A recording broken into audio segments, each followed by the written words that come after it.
Hello again, ganda kachika life! Kumusta po kayo mga kachika? Heto na naman po tayo para sa ating showbiz update. But before that, gusto ko lamang po magpasalamat po sa lahat po na patuloy na nagsumusuporta sa channel na to. Maraming salamat po. Miss Catherine Bernardo at Mayor Mark Alcala, magkasama nga ba sa isang isla?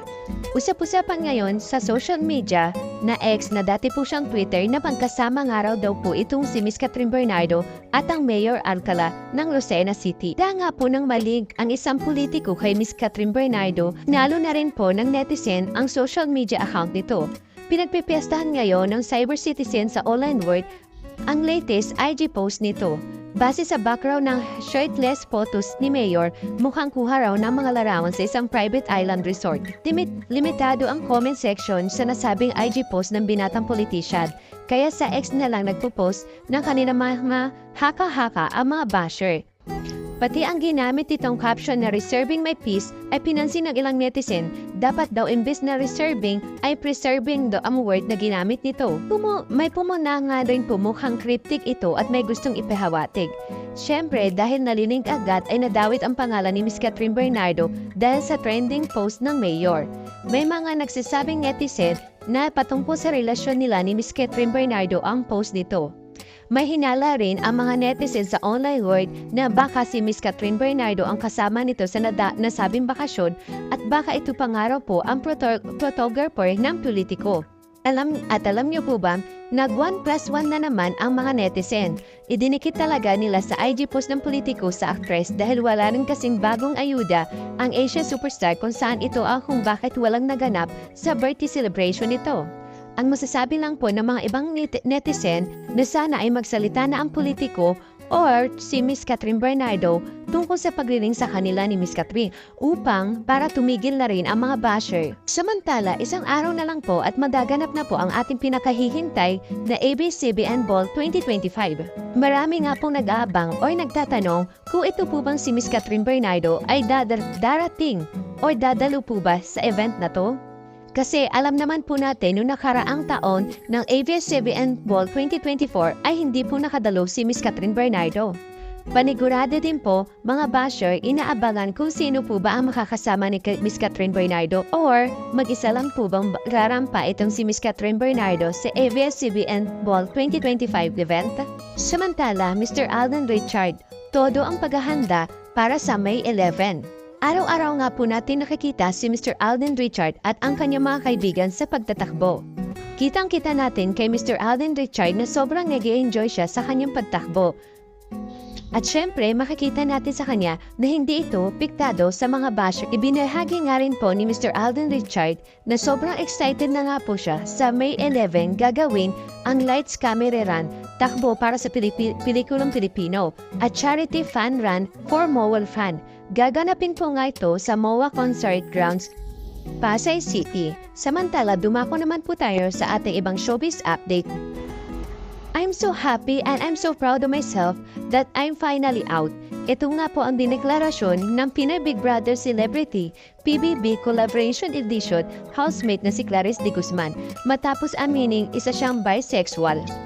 Nga po ang highlights ng PBB episode kagabi, April 2, 2025. Bukod sa pag-amin tungkol sa kanyang sexual orientation, masaya na ibinahagi ni Clarice sa Fate of Housemates na 4 years na siyang nasa same-sex relationship sa partner niyan si Trina. Ang pag-amin ni Clarice ay parte ng task na inaatas sa PBB house guest na si Michelle D.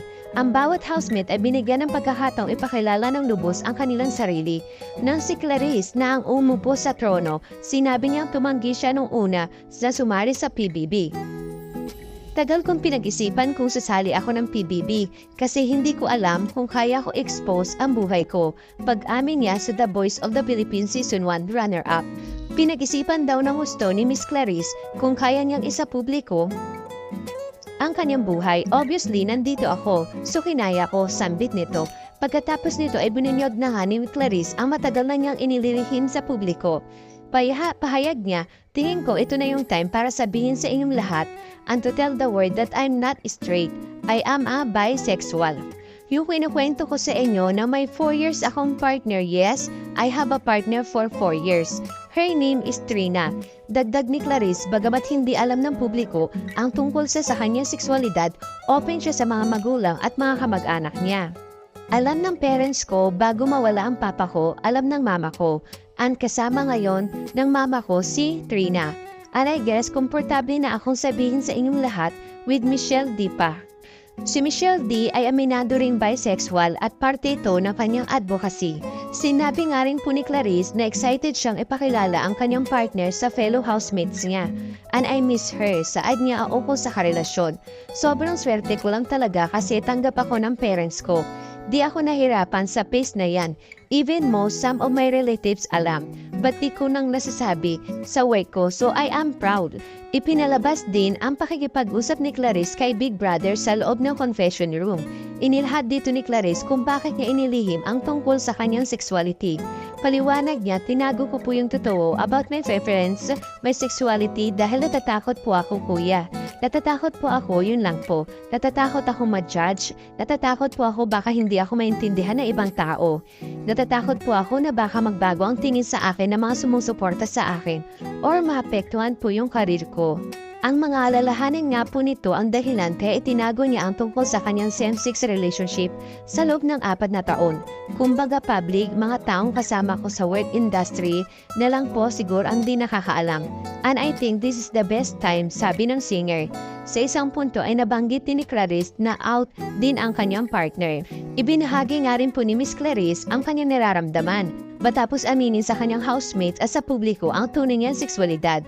Saad niya, napakasarap po sa pakiramdam. Ito pala ang feelings ng malaya. Kumbaga free, wala akong iniisip ngayon kundi finally, nasabi ko na, naging bukas na po ako sa tao sa lahat ng tao. Ang sarap ng pakiramdam na dito sa mga kasama kong housemates, natutuwa po sila, napakatapang ko raw.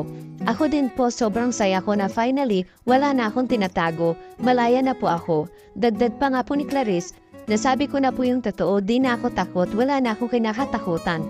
Ready na ako kung ano man ang itatanong nila. Kumbaga, wala nang walls. Hangad lang daw ni Clarice na sana tanggap pa rin ako ng mga tao. Sarap lang po sa pakinandam na magpakatotoo.